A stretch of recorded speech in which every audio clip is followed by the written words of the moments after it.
So hello you guys and welcome back to my channel. I know this is in a bit of an odd ratio, but that's because we're using FaceTime today. You guys know that I've been doing this little thing called Chatting With, and it's basically where I just sit down and chat to cast members of The Walking Dead and Fear the Walking Dead. It's been awesome, it's been incredible so far. It's been nerve-wracking. But today I got to sit down and chat to Dan Fogler, who plays Luke on The Walking Dead, and he also plays Jacob in Fantastic Beasts. Now, you guys, first of all, yes, I love The Walking Dead. It is like my thing. I love it. But the Harry Potter universe, or the Wizarding World as it's now called, to be inclusive of the Fantastic Beasts franchise, guys, like my love for that knows no ends. And when Fantastic Beasts was announced, I was so excited, so excited to have the Wizarding World back on our screens, to have new stories and fresh faces. And I loved them, so getting to talk to Dan is incredibly nerve-wracking, and just to be honest and transparent with you guys, I'm filming this intro before I even got to chat to him, so I'm sitting here with 45 minutes to go. My nerves are through the roof, but I'm excited. There's a tag on this top rustling. We cannot have that. So yeah, I hope you all enjoy. Hello?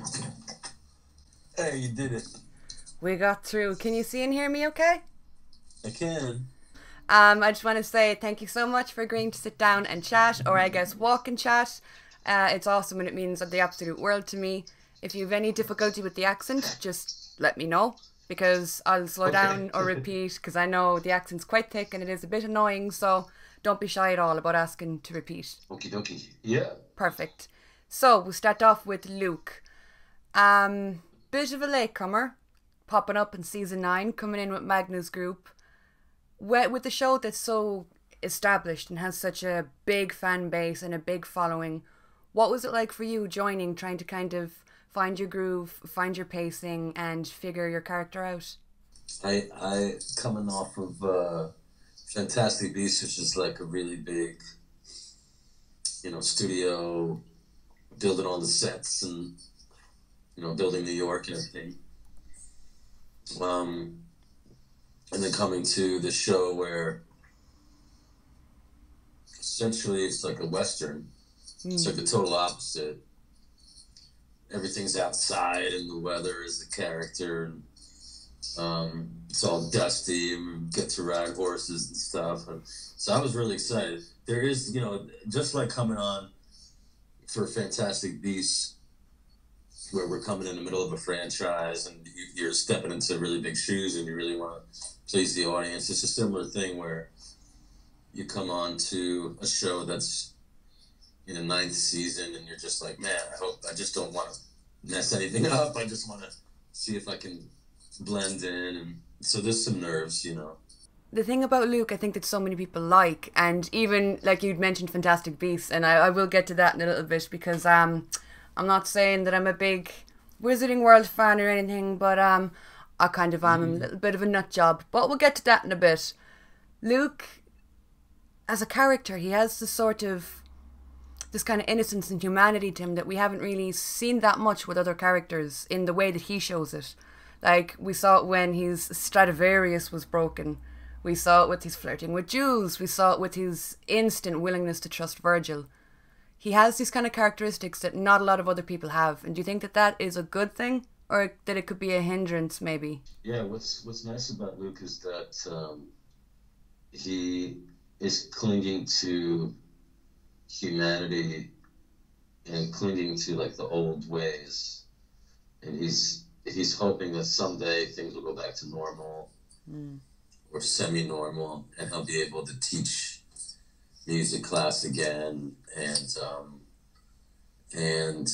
so that's where he's coming from. He's with the Stradivarius, like, that's why it's so important to him. It's like it's a person, Yeah. It's history. It's our human history, and then any connections that he makes with his sisters, his troop of ladies and him. What a motley crew. Like, how did they get along?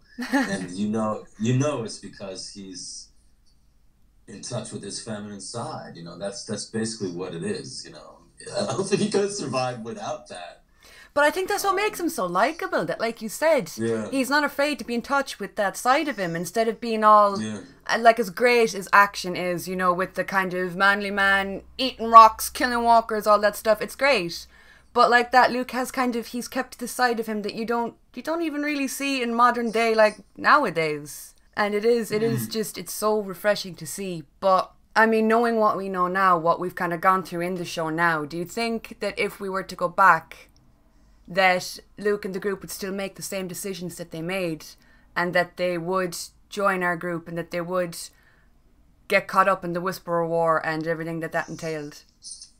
Yeah, I think that, just speaking for myself, like when you first see us, we make that speech about, we're in the courtroom and they're judging us as people. And I think I say something like, we were out there for a while and things were good, and then things just went south, and then they kept going south, and we started to think that it was us, but it's not us. You know? Definitely isn't. No. I think that just somewhere in Luke's conscience, in the back of his mind, he blames himself for everything that goes wrong. You know, it's like, fuck, it's happening again. Yeah. And you need people. You want them to trust you and take you in, and so you can't really say, I'm cursed.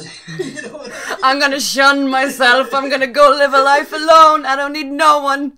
Don't want to cause trouble. I mean, it's very selfish and personal to think of it like that. It's like they're all cursed.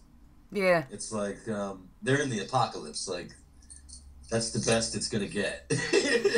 Just to get a bit off topic for a second, I'd been watching a load of podcasts you'd done and a load of interviews you'd done, and you'd mentioned that you were a Wednesday warrior, but it meant that you were into comics growing up a lot and that you read a lot growing up. Did you, before you got on the show, did you read any of the Walking Dead comics or kind of delve into that, or did you just go in completely knowing nothing? Yeah, no, I'm a fan of the comic books, and I was collecting it since the beginning, and the idea of playing like a character that exists in the comic books was very appealing to me. I thought it would be really cool to play Luke. Even knowing what his fate was, you know, I thought, yeah, I'd like to jump on board for an arc. And I'm glad that it's a parallel universe, you know, it's not the same, so I'm glad I get to live a little bit longer. That must have been amazing, though, that if you were that like that growing up, that you did love those kind of worlds and you found comfort in those kind of things, that you've kind of come full circle from reading to actually being a part of one. Yeah, it's crazy. It's really weird. Like, I think about all of the things that have come full circle and the synchronicities, and it's just wild. Like just Warner Brothers, you know. I grew up watching the Animaniacs, you know. Yeah. And the Warner Brothers and the Warner sister Dot, and they live in the water tower, you know, at the studio lot. And now I go to the studio lot, And it's and your I job. see my picture. I see my picture up on the water tower with Eddie and, and Catherine and Allison, and I'm just like, what crazy surreal world am I living in? But like that with Fantastic Beasts, it is probably one of the biggest fandoms that there is out there, one of the biggest kind of universes, the wizarding world. Now, when Harry Potter came out, I was too young to read. I couldn't read yet, so my mom read me the books. And I even got the Fantastic Beasts book on, it was a comic relief back in, I think it was 2001 it was released. So when they announced that they were making them into movies, I was like, we're going to get the wizarding world back on the screen. Oh my God. And I think, like with Harry Potter, you're dealing with kids. And it was kids in the beginning that loved it. So like me, and we grew up with it. But with Fantastic Beasts, it is older cast. And people like me, we feel like that we would now fit in with them. That we can watch and kind of identify. So it's just insane watching the kind of natural progression through that. But had you kind of done much research into the Harry Potter wizarding universe before joining, or? Yeah, I saw all the movies, and I thought when I got the part, I was like, man, I should go back and I should like really read everything and get into it. But then I stopped myself because I was like, I should actually forget everything. I'm a Muggle in the 1920s. Like none of this ever happened. Like it hadn't happened yet. Yeah. You know, so I should just totally be a blank slate. So that's what I tried to do going into it. Like just just be Alice in Wonderland, essentially, just like amazed by everything, not knowing anything going into it. And then after the first movie, I went back and I was like, my God, I am in a very special franchise. And so I went back and I watched all the movies again, and I saw like Cursed Child, like right at like as a tear was still falling from Snape. I was just like sitting down and watching. You were there with him, like, no. Yes.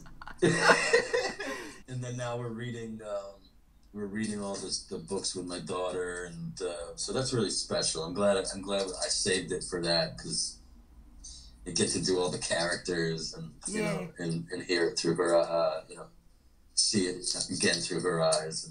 It's so sweet that you read it to your daughter, because like that, my mom read it to me and then I read it to my brother. So it is very much the kind of story that you do pass down, the only difference being you're a part of the story that you're passing down to your daughter, which is a bit meta. With the movies in particular, the thing that kind of strikes me is, I know like with Harry Potter movies, obviously they're magical and a lot of it was CG, but with Fantastic Beasts, a lot of the scenes are CG because unfortunately the creatures don't exist.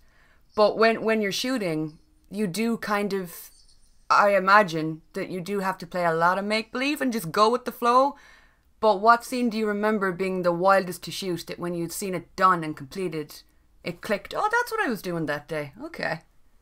I mean, every scene is like that. I thought you'd say that. Yeah, I had a feeling you'd say that. There's always a piece of it where you're just like, whoa, that's amazing. That's what I was looking at. Because, suddenly everything's breathing and has life to it. And on the day, you were just looking at like a puppet or something, or like someone in a green morph suit with tiny little balls all over him. Those dudes are freaky. Like a tennis ball on their head. Yeah. It's like, what? But I guess the scene that was most exciting, well, going into the case and seeing his, zoo inside there with all the creatures, was that final product. Still awes me to this day. I'm like, holy, like I still find stuff like, right, oh my God. Like, it's like, that's a very special bit. But I loved doing the whole Erumpent chase. Yeah. Or the Erumpent. Yeah, because I grew up on Indiana Jones and like Raiders of the Lost Ark.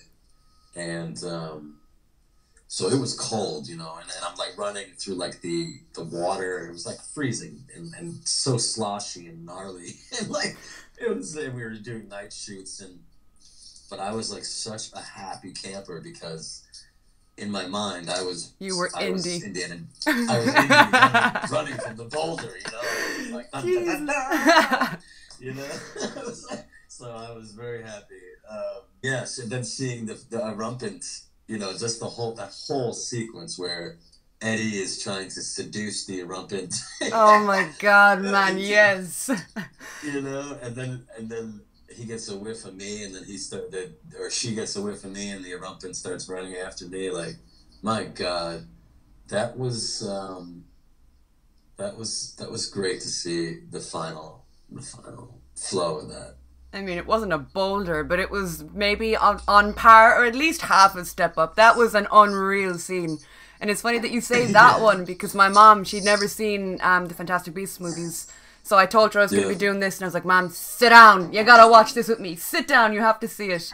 And like that, when they get a whiff of you, and it's your face, your facial expression of the kind of, oh shit, the moment the penny drops with you, oh my God, it just killed her. With Fantastic Beasts and with The Walking Dead, like, they are probably as big as you're going to get, both in TV and movies.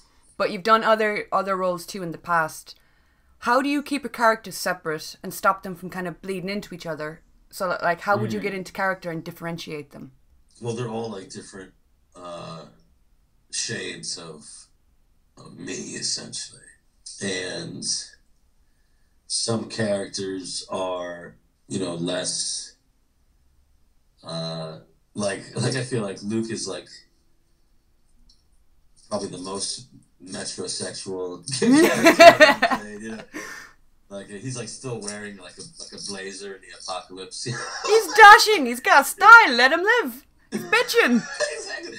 Like I feel like there's like a slight, and he speaks closer to, I guess, because he's more modern. And then Jacob is also another shade of me, but he's obviously more of an homage to my ancestors.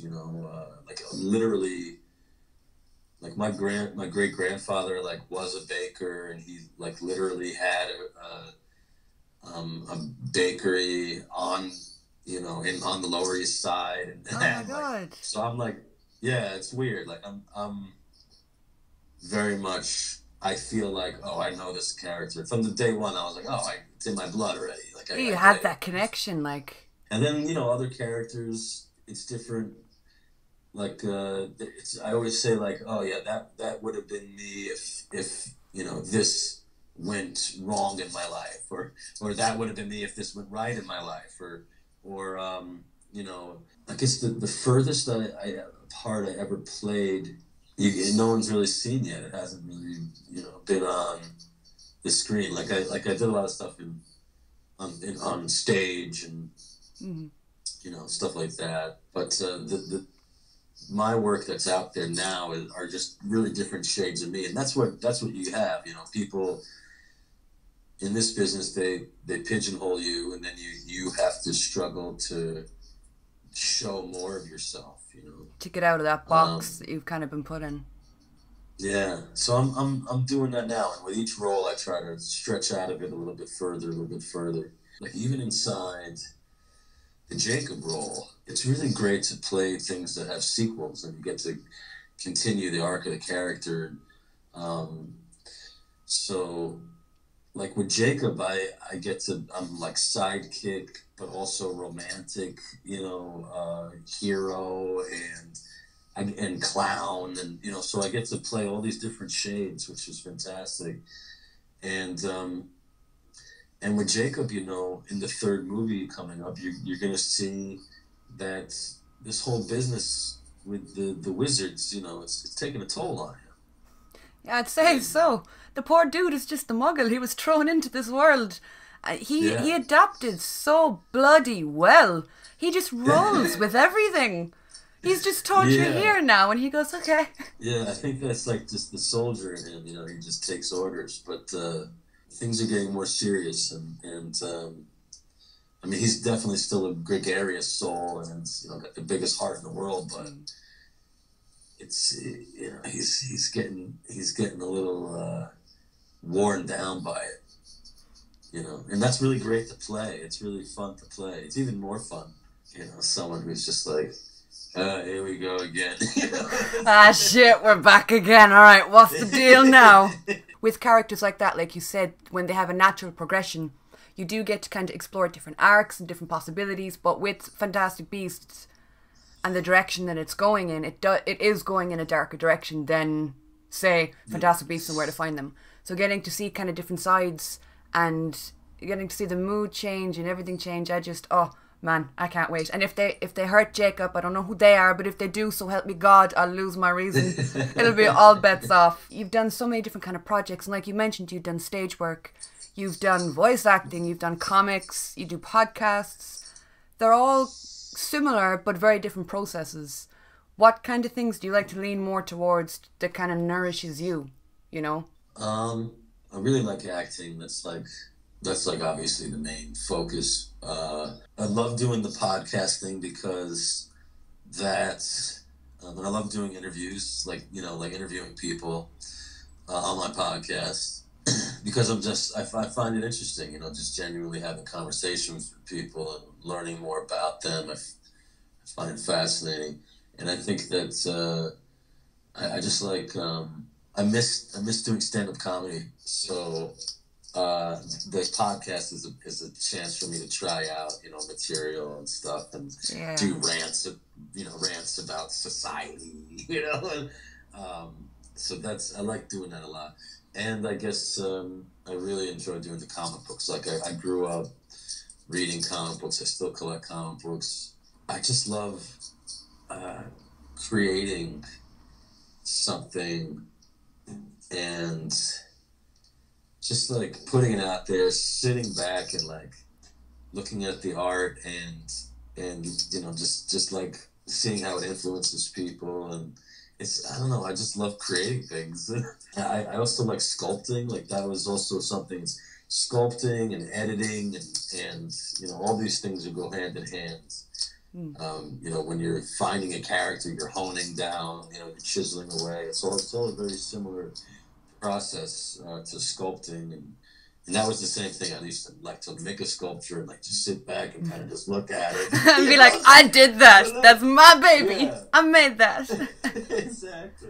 With the podcast, you said that you love interviewing people. You did, was the Bunny Ears podcast? I think I was listening to recently. Oh, yeah.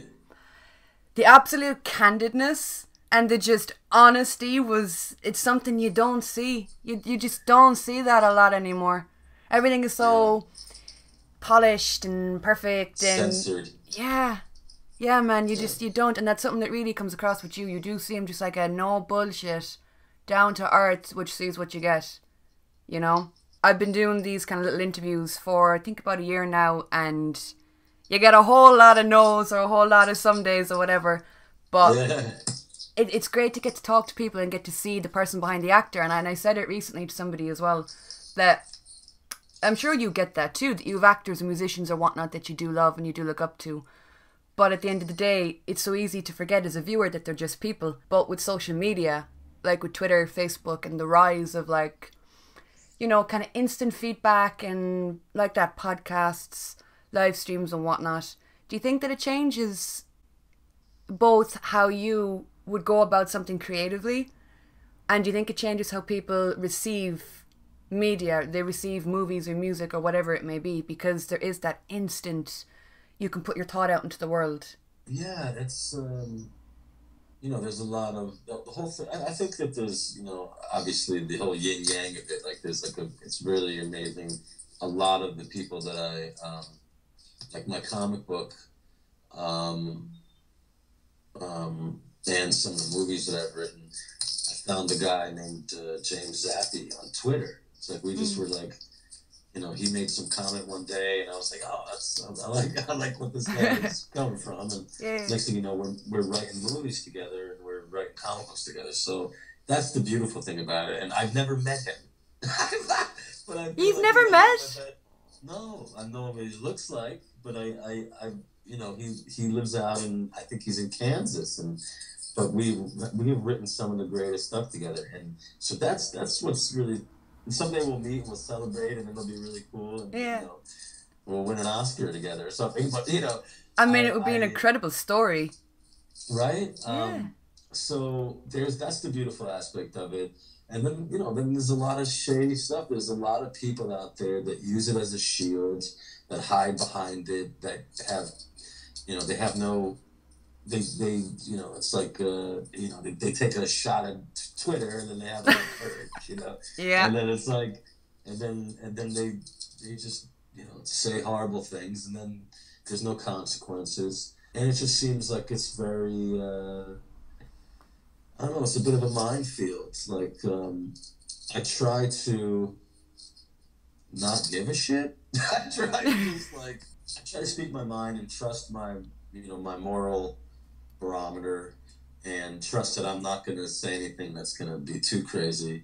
And if I do, I think I've established myself where people understand that I don't mean harm, Yeah. And I think that, and I really just want people to fucking think. I want people to think outside the box. There's a lot of people that are stuck inside the box. And that's what I'm all about. Just like... think for yourself. Yeah, wake up. Stop following the herd. No pun intended. Yeah. Dan, I don't want to keep you any longer than I have to. Man, just sitting down and getting to chat, it really did. It means the absolute world to me.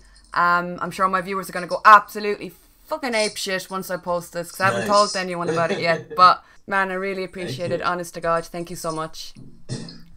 Oh, it's my pleasure. Okay, thank you. Appreciate it. Perfect. Bye-bye, love. Whew. And that is it. That is it for the Dan Fogler interview. Lads, oh my God, that was one of the most nerve-wracking things. He's such a sweetie, such a lovely sweetheart. Super chill, down-to-earth guy, which I kind of knew he was, because like I've said, I did watch a lot of interviews and stuff like that that he was in. Oh my God, I have such a stress headache. I've been sitting around all today just stressing and going over my questions, and I just... Ugh. But yeah, I hope you guys enjoyed. This has been one of the coolest things I've done in a very, very long time, and I'm so incredibly happy that I get to share it with you guys. So yeah, I hope you enjoyed. If you're interested in seeing more content, I have a Patreon channel where I do reactions to The Walking Dead, Game of Thrones, and with any Peaky Blinders, The Boys, Lucifer. There's a lot going on over there, so the link to that is in the description down below. Thank you guys so much, and I will talk to you all soon.